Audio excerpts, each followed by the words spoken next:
importante analizarlo, porque muchas personas que nos están viendo y escuchando dirán, ya, habla de México, deja de hablar de Colombia, deja de hablar de América Latina. A ver, creo que estas victorias también fortalecen a un López Obrador, a un México que negocia con Estados Unidos, por ejemplo, cómo hacerle frente al fenómeno migratorio, no desde México, desde Centroamérica. Y hacia abajo, López Obrador ha sido muy fuerte con su postura de que Estados Unidos cambie su visión hacia Latinoamérica. Y creo que de alguna manera, digo, a lo mejor suena muy fuerte decir que Estados Unidos se está viendo arrinconado, pero tal vez como nunca Estados Unidos está frente a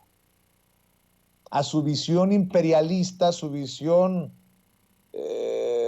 monroísta, en momentos en que va perdiendo bastiones en América Latina. Y eso también abre, hay que decirlo, la posibilidad de que tal vez presidentes que han ganado elecciones que no son tan de izquierda o criticados por jalarse al medio como Gabriel Boric, puedan también negociar con Estados Unidos. Pero me llama mucho la atención cómo lo que ocurre abajo, o sea, abajo me refiero al continente, hacia el sur, también puede fortalecer a un López Obrador a la hora de entablar esa relación que prometió Biden de iguales. Es por eso que creo que resulta relevante hablar de estos temas para México, porque es tema de México lo que está ocurriendo al sur, o al menos así lo entiendo, Manuel. Sí, en México tenemos bueno, la prensa mexicana en general tiene una maña o cierta tendencia a ser muy, muy casera. Entonces, muchas veces los temas internacionales como que no estamos acostumbrados a ellos, ¿no? Realmente en los gobiernos anteriores no había una política exterior real, sino era nada más someterse a los dictados de Washington y estamos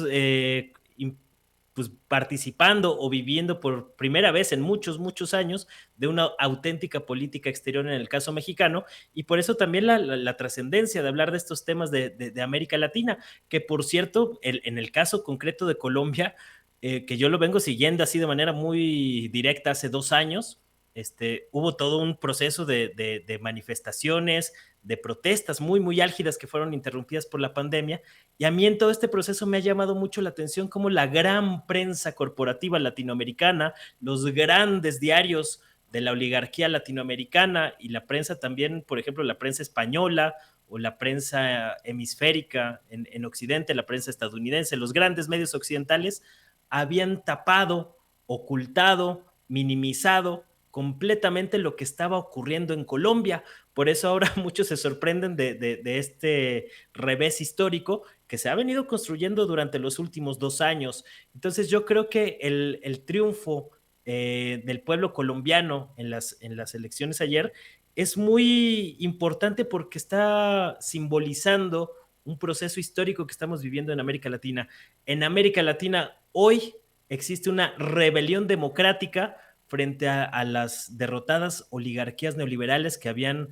ejercido el poder de manera muy clara durante los últimos 30 años y que de alguna manera el debilitamiento de la hegemonía estadounidense a raíz de sus problemas internos es un factor que no podemos obviar en toda esta ecuación. Recordemos que a final de cuentas el gobierno actual de Joe Biden, la presidencia de Estados Unidos, es una presidencia muy débil. Biden no ha podido consolidar ese liderazgo a pesar de que pues, ganó con una diferencia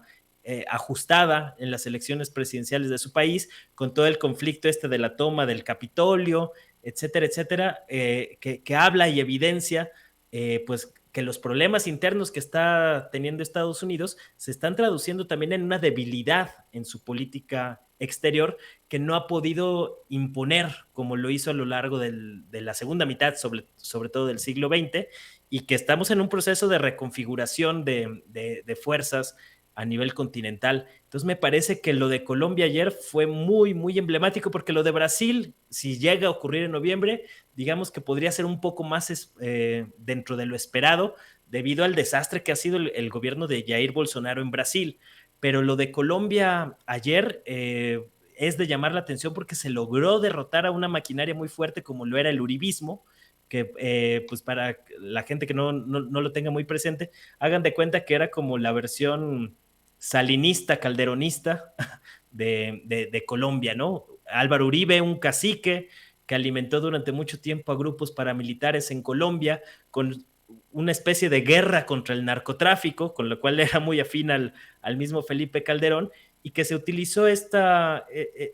asunto de la mano dura contra los cárteles de la droga como una estrategia contrainsurgente,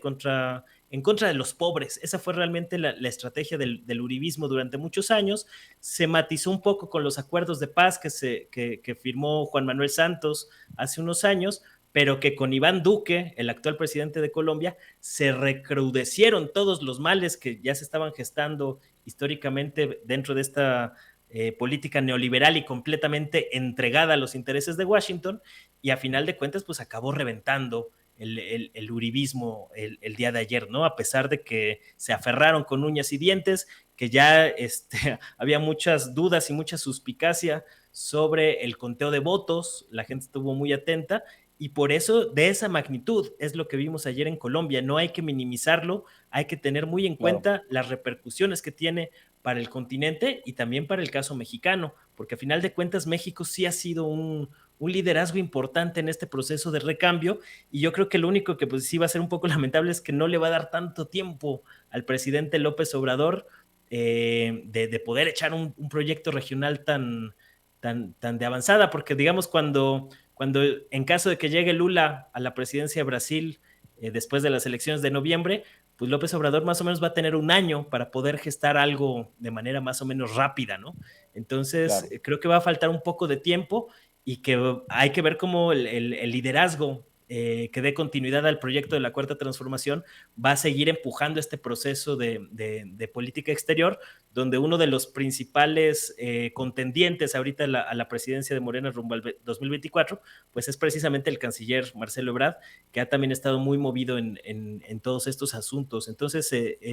digamos que lo que está pasando en el mapa geopolítico de América Latina, por supuesto que tiene repercusiones significativas para México, y es de llamar la atención cómo el liderazgo de López Obrador en América Latina ha fortalecido su posición frente a Estados Unidos. Mi querido Manuel Hernández Borboya, siempre importante también escuchar tus opiniones. Gracias por llegar a esta cita con la audiencia de Sin Censura. ¿Por qué no cerramos invitando a la gente precisamente para que vea esta canción que compusiste para Chile, pero que creo que le dedicas ahora también a Colombia, para que estén al pendiente de tus comentarios en tu canal de YouTube? Obviamente tus hilos en Twitter. Mi querido Manuel, ¿por qué no cerramos invitando a las miles de personas que están conectadas en Sin Censura? Sí, esa canción que estaba compartiendo ayer, yo la compuse en 2019, precisamente cuando fueron las movilizaciones en Chile, la represión tan brutal que vimos en Ecuador, que fue completamente bloqueada por la gran prensa corporativa. Después vino el golpe en Bolivia y vinieron las protestas también en Colombia. Es decir, en los últimos años hemos vivido una sacudida democrática en América Latina, y esa canción surgió en ese contexto, y creo que le quedaba como anillo al dedo a lo que vimos ayer en Colombia. El nombre precisamente es por eso, el pueblo se levanta, y pues invitando aquí a la gente a ver qué les parece esa faceta musical, y vamos a estar hoy por la noche comentando este tema de Colombia en mi canal de YouTube, Manuel Hernández Borboya, a las 10 de la noche. Y pues hago una atenta invitación a que me sigan, se suscriban al canal, y por ahí vamos a estar subiendo algo de información, igual en el Facebook, Manuel Hernández Borboya, periodista, y en Twitter, @Manuel H. Borboya. Muchas gracias, Vicente, por abrir los micrófonos para comentar este acontecimiento tan significativo para la historia de nuestra América Latina, y muchas gracias también a la audiencia de Sin Censura. Yo te mando un abrazo, Manuel Hernández Borboya, hablando con nosotros sin censura. Y déjenme